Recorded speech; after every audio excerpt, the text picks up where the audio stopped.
আমাদের পরিষ্কার কথা, স্থানীয় সরকার মন্ত্রণালয়ে এক প্রজ্ঞাপনে যেমনি ভাবে সমস্ত আপনার উপজেলা চেয়ারম্যান, পৌরসভার মেয়র, সিটি কর্পোরেশনের মেয়রদেরকে বিলুপ্ত করা হয়েছে, একইভাবে সেটা যথাযথ অথরিটি করবেন।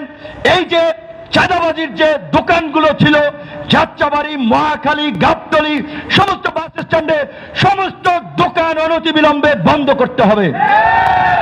এই দোকানে যারা বসবেন আপনারা সবাই মিলে হাত পা ভেঙে দেবেন, পরিষ্কার কথা। যদিও বলছেন না, এই ধরনের কথা বলা যাবে না, চোরায় নাই শোনে ধর্মের কাহিনী। কাজে এই যে লুটেরা মাফিয়া গোষ্ঠী পুতু পুতু করে কথা বললে এরা শুনবে না। এরা যেমন কুকুর তেমন মুগুর নিয়ে আপনাদেরকে রাস্তায় নামতে হবে। পরিষ্কার ভাবে বলছি পরিবহন মালিক ভাইদেরকে, এইখানে এই সংগঠনটার সাথে আমি জড়িত আছি, তারাও যদি কোনোদিন 10 পয়সার চান্দা কিংবা অনুদানের জন্য যায়, আমি কিছু না করলে সাংবাদিকদের তো জানাইতে পারবেন যে বিপিনুর বড় বড় কথা বলছে, তার লোকেরা দেখেন এইটা করতেছে। পরিষ্কার কথা, আমাদের এই সংগঠনের নামেও 5 পয়সার চাঁদাবাজি কোনো চলবে না।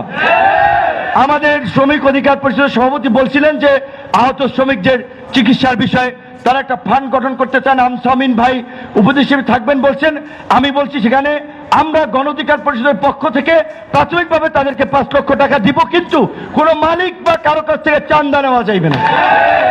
নিজেদের উদ্যোগে নিজের শক্তিতে পারলে কিছু করবেন, ধান্দাবাজি চাঁদাবাজি চলবে না। এখন আমাদের পরিবহন মালিক ভাইদেরকে বলবো, আজকে এখানে বেশ কিছু শ্রমিক নেতাকে দাওয়াত দেওয়া হয়েছিল, তারা আসে নাই, নিচ্ছে তাদেরকে নিষেধ করা হয়েছে যে তোমাদের প্রোটেকশন দেব আমরা।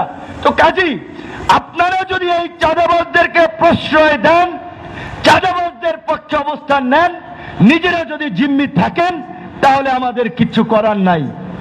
কিন্তু আমাদের যা করার আছে সেইটা আপনাদেরকে জানাই। অনেকে নির্বাচনের কথা বলছেন, অন্তর্বর্তী সরকারের ইতিমধ্যেই অল্প সময় দায়িত্ব নিয়েছে, কাজেই তাদের ভুল ত্রুটি থাকবে। যেভাবে আমাদের বিদেশি রাষ্ট্র, আমাদের দুষ্ট বন্ধু ভারতের শাসক গোষ্ঠীর শয়তানি, আরেকদিকে এই যে পতিত স্বৈরাচারের প্রেতাত্মারা যারা এখানে প্রশাসন সহ বিভিন্ন জায়গায় কালো টাকা নিয়ে বসে আছে, সরকারকে অস্থিতিশীল করার জন্য নানান চেষ্টা করছে। সেদিন দেখেছেন সচিবালয় থেকে প্রতিহত করেছি এবং পরিষ্কার ঘোষণা, এই সরকারকে তারা অস্থিতিশীল করতে চেষ্টা করবে, তাদের দাঁত ভাঙা জবাব ছাত্র জনতা নাগরিকরা আমরা সম্মিলিতভাবে দেব। এই সরকার কোন রাজনৈতিক দলের সরকার না, এই সরকার নিরপেক্ষ সরকার, ছাত্র জনতার ম্যান্ডেটের সরকার। অবশ্যই ছাত্র জনতা আমরা মনে করব যে যতদিন পর্যন্ত আমাদের কাঙ্ক্ষিত রাষ্ট্রের রূপরেখা আমরা পাচ্ছি না, যতদিন পর্যন্ত সংস্কার পাচ্ছি না, ততদিন পর্যন্ত এই সরকারকে আমরা রাখবো, তাদেরকে আমরা সমর্থন দেব। নির্বাচন নিয়ে অস্থিরতার কিছু নাই। ডক্টর মোহাম্মদ ইউনূসের প্রতি আমাদের এই বিশ্বাস আছে, জীবনের শেষ প্রান্তে এসে তার ক্ষমতার লোভ এবং মোহ নাই। তার যে মর্যাদা সারা বিশ্বের বিভিন্ন দেশের প্রধানমন্ত্রী, রাষ্ট্রপতিদের চেয়ে অনেকের চেয়ে ঊর্ধ্বে।